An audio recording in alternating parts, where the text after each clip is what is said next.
Remote. ఏమండి ఇది? మీకు బాగా ఉపయోగపడుతుంది. ఏంటండి ఇది? రిమోట్. మీకు ఒక చిన్న స్టోరీ చెప్తానండి. వాస్తవంగా జరిగినటువంటిదే ఇది. స్టోరీ ఏం కాదు, ఇది ఒక ఇస్కాన్ గురువు, ఇప్పుడు స్వామీజీ బాబాజీగా ఉంటున్న ఇప్పుడు ఉన్నటువంటి సమకాలికలో అతని స్టోరీ. ముంబై ఐఐటిలో ఒక ఐఐటినిగా చదువుకుని హెచ్పి కంపెనీలో ఒక సాఫ్ట్వేర్ ఇంజనీర్, హార్డ్వేర్ ఇంజనీర్గా చేరి కొన్ని అనేకం ఏంటంటే లక్షలు మిలియన్స్ గడిస్తూ ఉన్నటువంటి ఒక వ్యక్తి సన్యాసాశ్రమం తీసుకుని ఇస్కాన్లో చేరిపోయాడు. జాగ్రత్త వినండి సార్. సన్యాసాశ్రమం తీసుకొని ఎక్కడ చెప్పండి?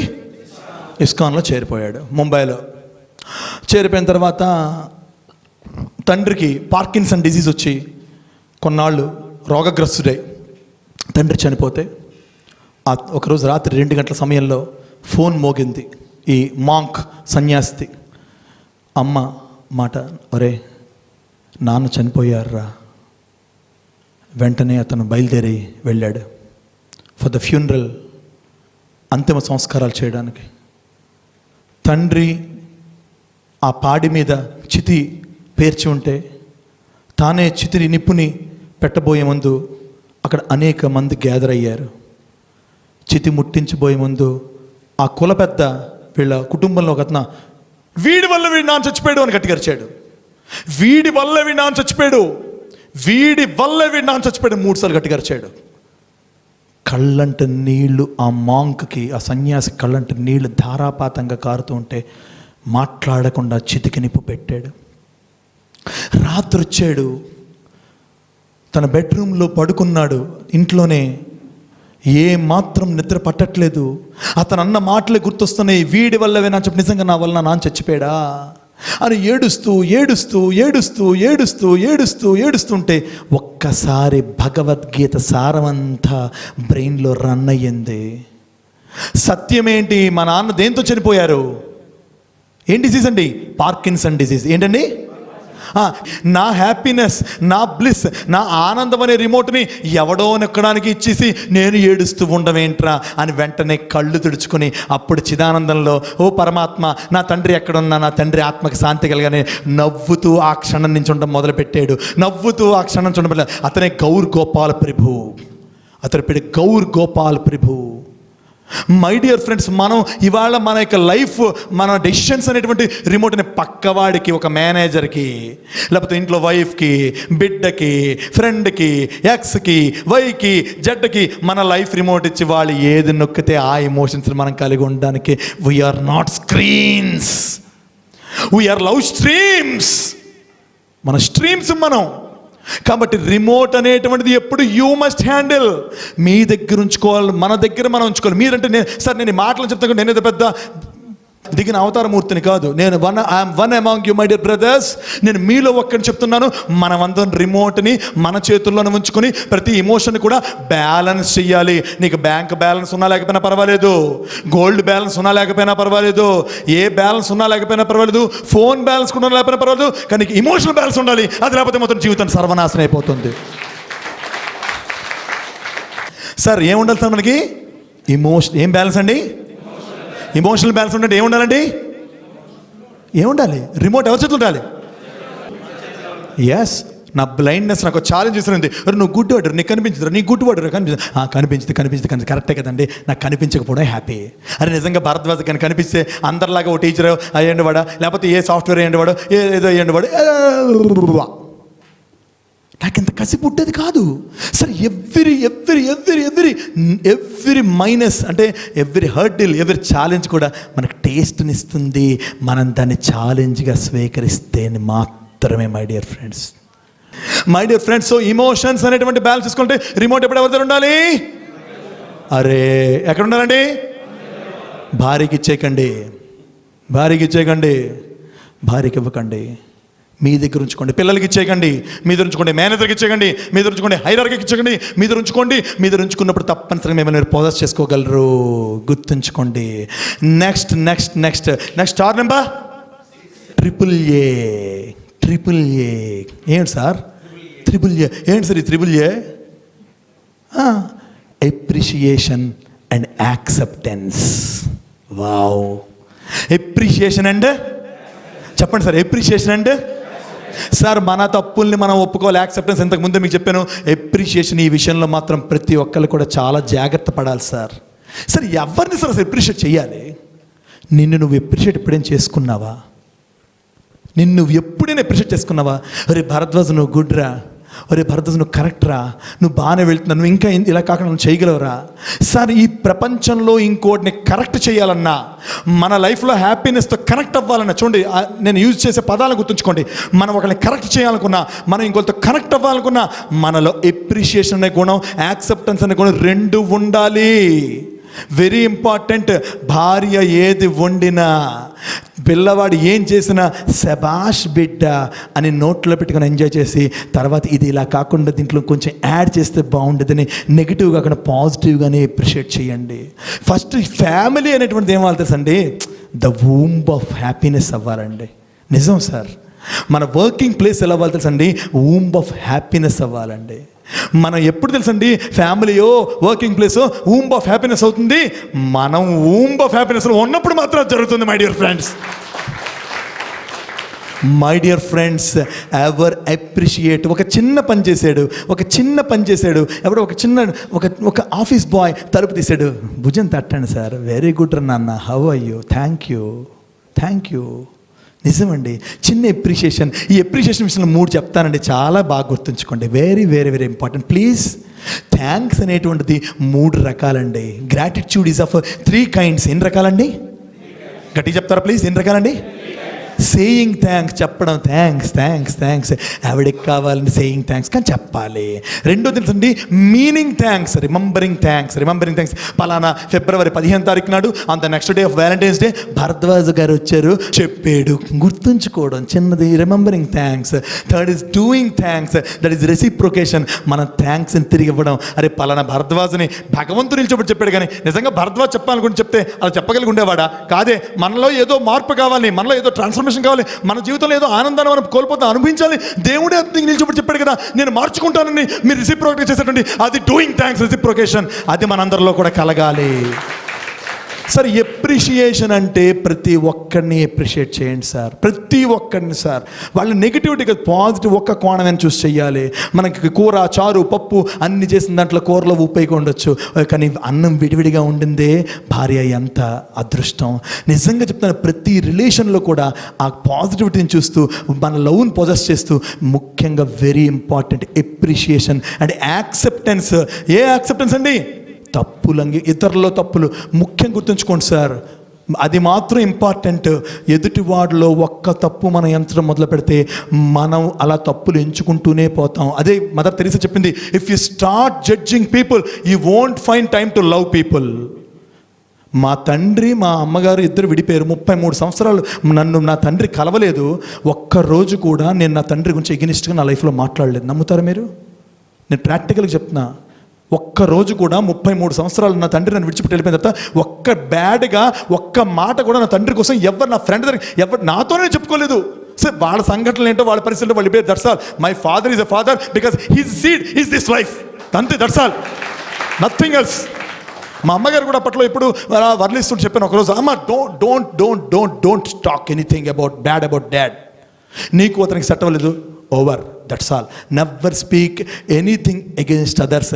బికాజ్ మనం ఎంత ఎగనిస్ట్ మాట్లాడుతుంటాం, మన లోపలికి కూడా అంత ఎగనిస్ట్ హ్యాపీనెస్ దూరం వెళ్ళిపోతుంటాం. Always try to be happy. నిన్న నా ఫ్రెండ్ వచ్చాడు, State Bank of India manager, ఒక Christian, co founder of Lasa foundation, Vijay Kumar Sankrani. Bharadwaj life ఒకటే భరద్వాజ్. అబ్బాయి పెళ్ళి 22వ తారీఖు నాడు. లైఫ్ ఒకటే Bharadwaj. What that you are. నువ్వు తీసుకుంటే హ్యాపీ, నువ్వు తీసుకుంటే అన్హ్యాపీ. నువ్వు లోపల ఏది ఫీల్ అయితే బయట నీకు అదే లైఫ్. నువ్వు కార్లో తిరుగుతున్నావా, ఫ్లైట్లో తిరుగుతున్నావా, లేకపోతే రోడ్డు మీద చెప్పులు లేకుండా నడుస్తున్నావా, ఎనీథింగ్ ఈజ్ నాట్ మెటీరియలిస్టిక్. నువ్వు ఎలా తీసుకుంటావు. సో మన ట్రిపుల్ ఉండాలి. ఏముండాలండి? Appreciation and acceptance.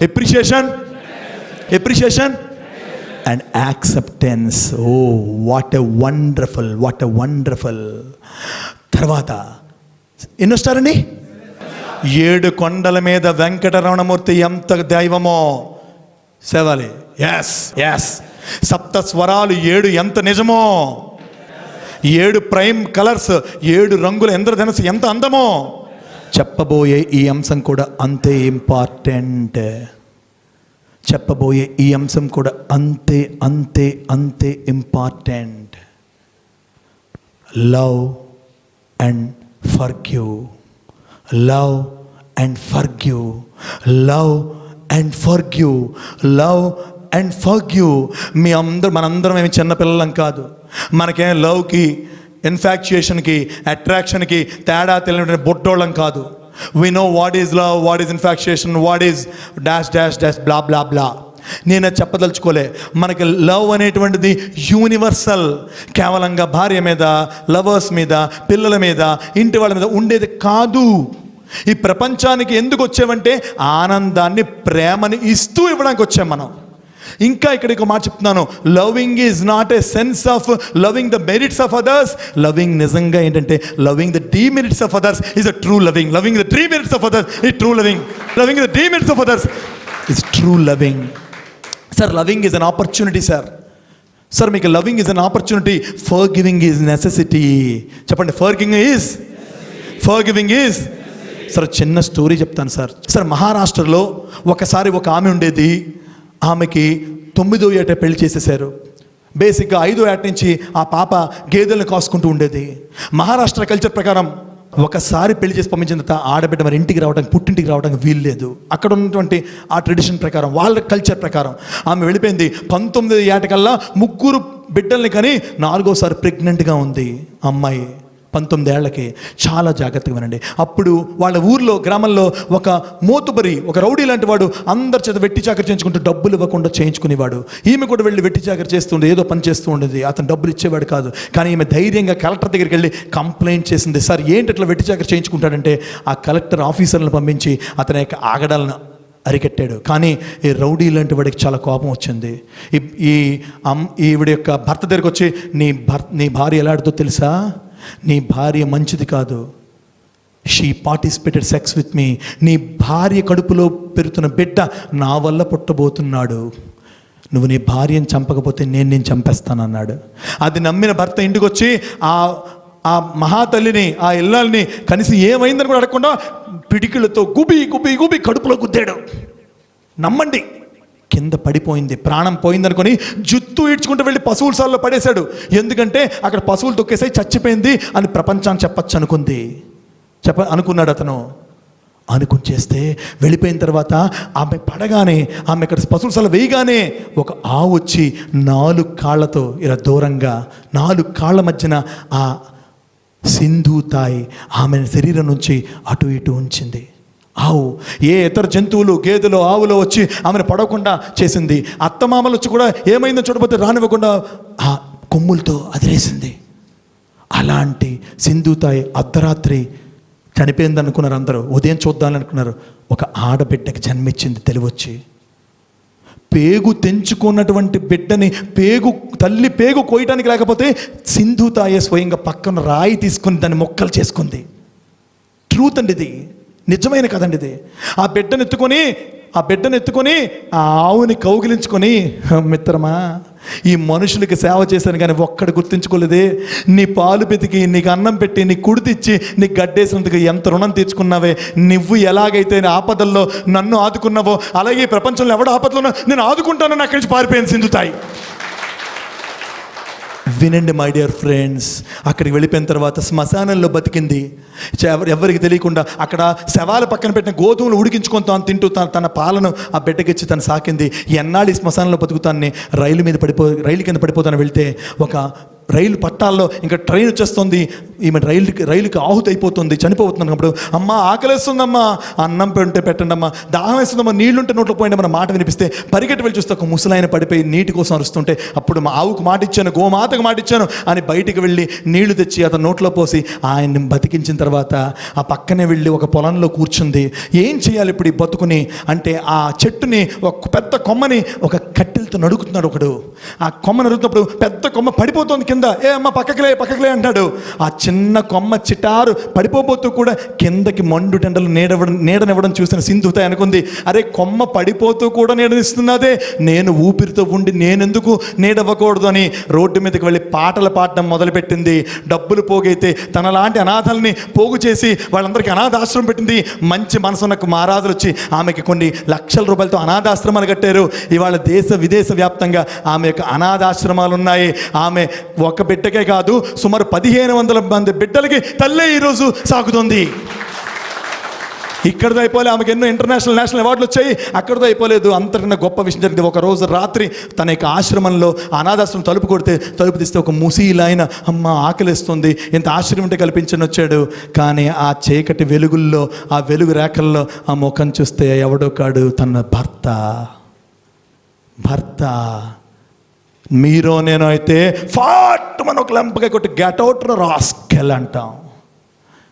వెంటనే లోపలికి రమ్మని, నువ్వు ఎవరో నన్ను పోల్చావా, నీ ద్వారా నెట్టివేయబడినటువంటి చంపబేయడానికి నువ్వు చంపడానిపించిన నీ భార్యని, కానీ ఈరోజు నువ్వు ఆశ్రయం కోసం నా దగ్గరికి వచ్చావు, కానీ నేను భర్తగా కాదు నా కొడుకుగా స్వీకరిస్తానని పని వాళ్ళని పిలిచి, ఇదిగో నా పెద్ద కొడుకు వచ్చాడు, హీఈస్ వెరీ నాటీ, జాగ్రత్తగా చూసుకోండి అని క్షమించి అతనికి ఆశ్రయం కల్పించింది. అది more than any international award. అది మనం నేర్చుకోవాల్సిన forgiving. My dear friends, loving is an opportunity, but forgiving is a necessity. Forgiving is necessity. Forgiving is necessity. Very important. Forgiving is necessity. క్షమించండి అందరినీ కూడా. మళ్ళీ మనం ఎన్నోసార్లు క్షమించుకోవడం వల్ల మాత్రం మనం బతకగలిగాం. So the seventh star is loving and forgiving. ముఖ్యమా లవింగ్ ముఖ్యమా? ఫస్ట్ ఫర్గివింగ్ ముఖ్యం, తర్వాతే లవింగ్. ఫర్గివింగ్ ముఖ్యం, తర్వాతే వేరింగ్. నెక్స్ట్ నెంబర్ ఎంతండి చెప్పండి? నెక్స్ట్ నెంబర్ ఎంత? 8. వెరీ ఇంపార్టెంట్ థింగ్ ఏంటంటే సెల్ఫ్లెస్ డీడ్. నిస్వార్థంగా ఏదైనా చెయ్యాలి. మనం ఒక లైట్ అవ్వాలండి ప్రపంచానికి. ఏదో ఉన్నాం, పొందాం, 30,000 40,000 50,000 గడించాం, ఇల్లు కొనుక్కున్న కారులో తిరిగాం, పెళ్ళి బకెట్ కిక్ ద బకెట్ ఫాట్ 12 రోజులు ఓ ప్రియా ఏడుపులు. తర్వాత నుంచి అంత కామనే, నీకెంత నాకెంత, ఏముంచాడు ఏముంచలేదు. సరే లెక్కల్లో మనం అయిపోకూడదు, చుక్కల్లో ఒక్కటవ్వాలి సార్. ఉన్నంతకాలం కూడా డబ్బుల్ని విదజమ్మని చెప్పను, కానీ ఉన్నంతలో లేని వాడి కోసం, కన్నీళ్ళతో కోసం ఉన్నటువంటి వాడి కోసం నేనున్నానని వాడిలో భగవంతుని చూసి సెల్ఫ్లెస్గా నిస్వార్థంగా మనం ఇవ్వలేకపోయినప్పుడు, if we can't be the givers we can't enjoy the life. My dear friends, నేను 3 మంత్రాలు ఎప్పుడు ఎక్కడ చెప్తాను, టేకర్ అండ్ గివర్. ఏంటండి? Taker and giver. టేకర్ అంటే తీసుకునేవాడు, గివర్ అంటే ఇచ్చేవాడు. చూడండి, takers can enjoy the time, givers can enjoy the life. Takers can eat well, givers can sleep well. Takers can go, చూడండి, takers can go through the life, givers can grow through the life. Grow through the life, grow through the life. Sir జీవితంలో we think that we are all going. చావు ముందుకు ప్రతిరోజు మనం ఒకరోజు ముందుకు వెళ్తున్నాం, కానీ ఆర్ వి రియల్లీ గ్రోయింగ్?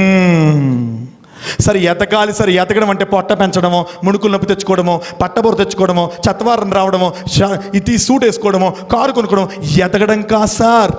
అది డెవలప్మెంట్, అభివృద్ధితో పాటు మనకి ఎతకడం ఉండాలి. That maturity of thought, philosophy, ఆ పాలసీస్ని డెవలప్ చేసుకోవాలి. కాబట్టి సెల్ఫ్లెస్ గివింగ్లోకి మనం ఎంటర్ అవ్వాలి.